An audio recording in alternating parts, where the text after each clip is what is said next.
Floor to Ukraine. Mr. Chair, we are citizens of democracy under Russian attack, and it is a crucial moment in the life of Ukrainian youth. So, as an educator, I need to adapt my message directly to the challenges of war, air alarms, missile threats, and power outages. Recent high-level week, we listened to about the Sustainable Development Goals and climate change. But how can I tell my students about it, given the incredible pollution, mines, bomb, destroy Kakhovka Dam, and biodiversity? Believe me, it is especially difficult to talk to children in bomb shelters when their relatives are at war. And how to talk about the goals of the UN and global security system when illegal member of the Security Council is shelling my country every day and carrying out nuclear blackmail. Please, help me find the answer. What exactly should I tell them? And best of all, let's change this situation together. Let's win this war together, because helping Ukraine is an investment into our joint victory and the protection of international law and the UN Charter. It is investment in stopping genocide, colonialism, and mass hunger.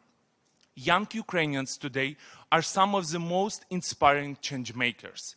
We didn't blink when full-scale war broke out, adapting to work and innovate.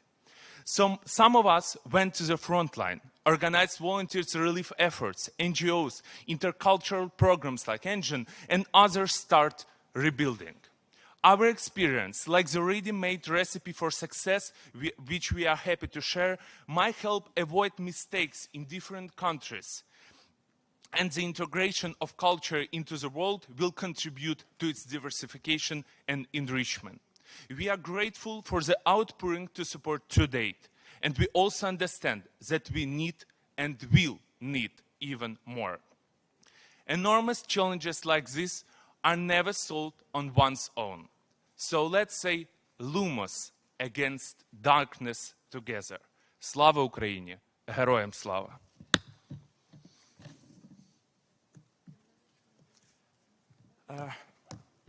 Mr. Chair, today and yesterday I heard many words about the future, about what goals society should achieve so that our generation can continue to live in this planet and develop.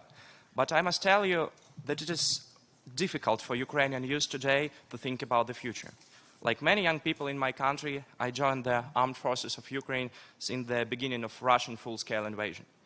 And I can tell you that it's very difficult to think about the future when you are sitting under fire in the trenches. It is, in such cases, you don't think about the next years and decades. You think about next hours, minutes, and seconds.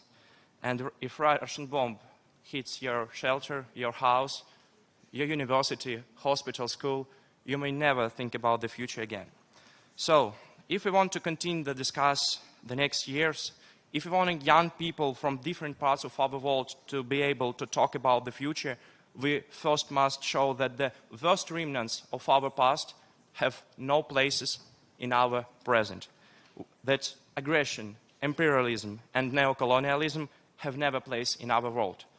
We cannot let an aggressor and a dictator succeed. We must show that international law, solidarity, and freedom always win, that Ukraine will win. And this victory will allow us to plan the future more confidently. It might add new members to our conversation. I would very much like the youth representatives of the oppressed indigenous peoples of Russia to be able to join us. I don't think these young people should die in a senseless, bloody war of aggression against my country. But for now, they're forced to die because they're colonized, assimilated, and imprisoned within the same empire which is trying to subjugate Ukraine. So, I look forward to the day we will see here free representatives of free nations, of free states, independent states from post-Russian Federation space. In the meantime, help us win. Thank you. I thank the distinguished representatives of Ukraine and give